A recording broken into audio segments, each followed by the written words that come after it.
লন্ডনে সব লন্ডভন্ড।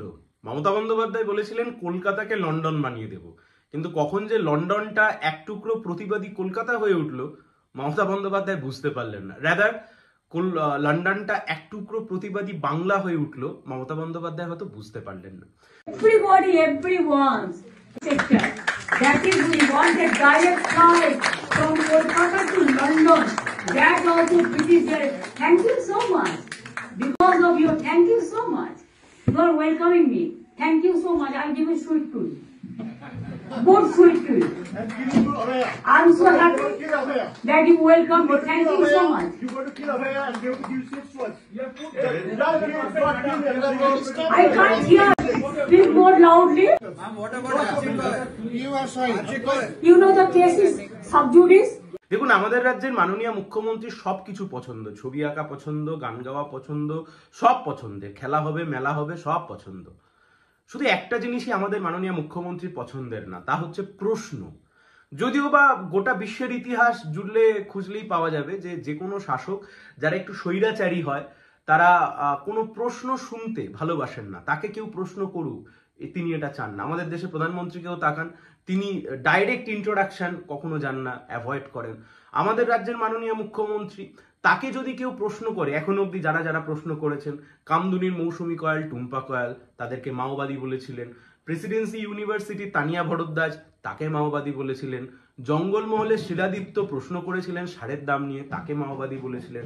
স্বাভাবিকভাবেই লন্ডনে অক্সফোর্ড ইউনিভার্সিটির আমন্ত্রণ, অন্তত মিডিয়াতে তেমনটাই দেখা গেছিল, অক্সফোর্ড ইউনিভার্সিটির আমন্ত্রণে মমতা বন্দ্যোপাধ্যায় লন্ডনে গেছেন। দেখুন, এখানে একটা কথা বলে রাখা ভালো, অক্সফোর্ড ইউনিভার্সিটির অভ্যন্তরে অনেকগুলি কলেজ রয়েছে। যেমন কলকাতা বিশ্ববিদ্যালয়ের অভ্যন্তরে প্রচুর অনেক কলেজ রয়েছে, যে কোনো কলেজে আমরা পড়াশোনা করেছি। ধরুন, একটা তর্কের খাতিরে যদি বলে নিই, আমার বাড়ি যেখানে, আমার বাড়ি থেকে কাছে যে কলেজ হতে পারে, ধরুন চম্পাহাটি সুশীলকর কলেজ। ধরুন চম্পাহাটি সুশীলকর কলেজে বিদেশের কোনো এক প্রধানমন্ত্রীকে ডেকে যদি এখানে বক্তৃতা দেওয়ার জন্য বলা হয়, তার মানে এটা হয় না যে কলকাতা বিশ্ববিদ্যালয় তাকে আমন্ত্রণ জানিয়েছে বক্তৃতা দেওয়ার জন্য, তার মানে এইটা হয় চম্পাহাটি সুশীলকর কলেজ তাকে আমন্ত্রণ জানিয়েছে বক্তৃতা দেওয়ার জন্য। ঠিক তেমন ভাবেই মমতা বন্দ্যোপাধ্যায়কে অক্সফোর্ড বিশ্ববিদ্যালয় আমন্ত্রণ জানাননি, মমতা বন্দ্যোপাধ্যায়কে আমন্ত্রণ জানিয়েছেন অক্সফোর্ড বিশ্ববিদ্যালয়ের একটি কলেজ। যাই হোক, সেটা আজকের বিষয় না। বিষয় হচ্ছে আর.জি. কর এবং যাদবপুর বিশ্ববিদ্যালয়ের ঘটনা। মমতা বন্দ্যোপাধ্যায় যখন নিজের ভঙ্গিমাতেই প্রচুর মিথ্যার আশ্রয় নিয়ে একের পর এক বক্তব্য দিচ্ছিলেন, সেই সময়তেই যখন প্রশ্ন উড়ে এলো আর.জি. কর নিয়ে, প্রশ্ন উড়ে এলো যাদবপুর ইউনিভার্সিটির ঘটনা নিয়ে, মমতা বন্দ্যোপাধ্যায় কোনো ডিফেন্স করতে পারলেন না। মমতা বন্দ্যোপাধ্যায় চিরাচরিত ভঙ্গিমায়, দেখুন এর আগে কলকাতায় একটি প্রোগ্রাম যখন হয়েছিল, তানিয়া ভরদ্বাজ প্রশ্ন করেছিলেন, মমতা বন্দ্যোপাধ্যায় উঠে গটগট করে চলে গেছিলেন। বাইরে কনভয় আছে, উঠে হয়তো নবান্নে চলে গেছিলেন, কিন্তু এখানে উঠে কোথায় যাবেন? হোটেলে হাঁটতে হাঁটতে কোথায় বেরিয়ে যাবে? হিথ্রো বিমানবন্দরে? না, তাহলে ওখানেই দাঁড়িয়ে থাকতে হবে।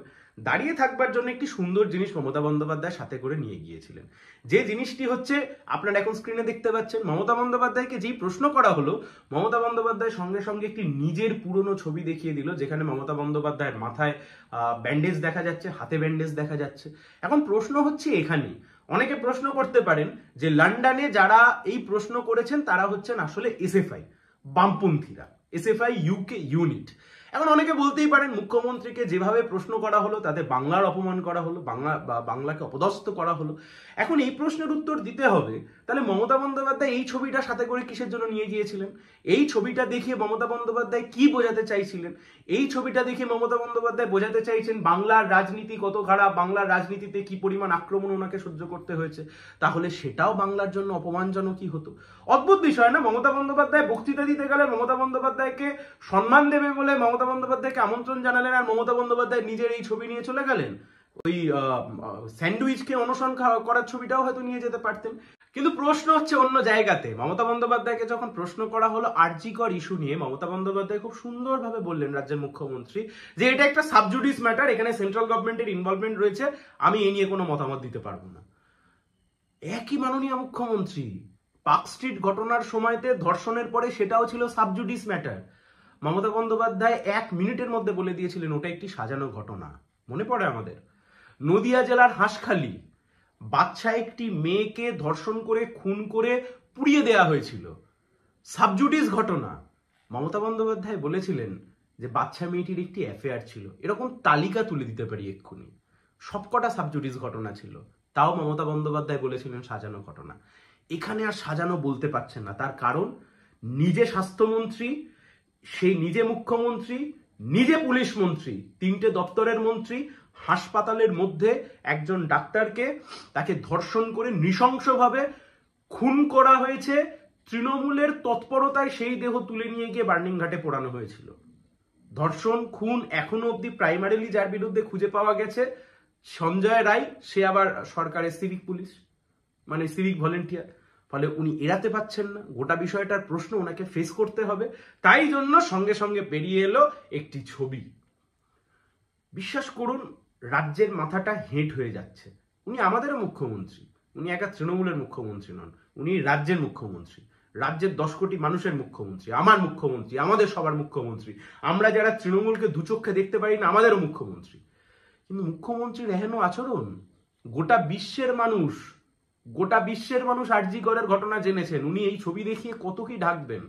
গোটা বিশ্বের মানুষ আরজি করের ঘটনা জেনেছেন, গোটা দেশের মানুষ আরজি করের ঘটনা জেনেছেন। সেখানে যখন প্রশ্ন করা হচ্ছে, মমতা বন্দ্যোপাধ্যায় ছবি দেখিয়ে ডিফেন্স করতে চাইছেন, তৃণমূল দেখাতে চাইছে অডিয়েন্স থেকে খুব হই হট্টগোল করা হয়েছে। মমতা বন্দ্যোপাধ্যায়কে প্রশ্ন করায় অডিয়েন্স খুব রেগে গেছে। ভালো করে দেখুন অডিয়েন্সে কে, দেখবেন কুণাল ঘোষ।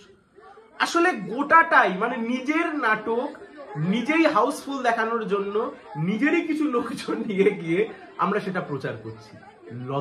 এবং অদ্ভুত ভাবে, মানে আমরা তো প্রথমে ভাবছিলাম যেভাবে হাইপ তৈরি করা হচ্ছে মুখ্যমন্ত্রী সেমিনার, যে কোনো কলেজের একটা সেমিনার রুমে এই একটা সেমিনারের আয়োজন করা হয়েছে।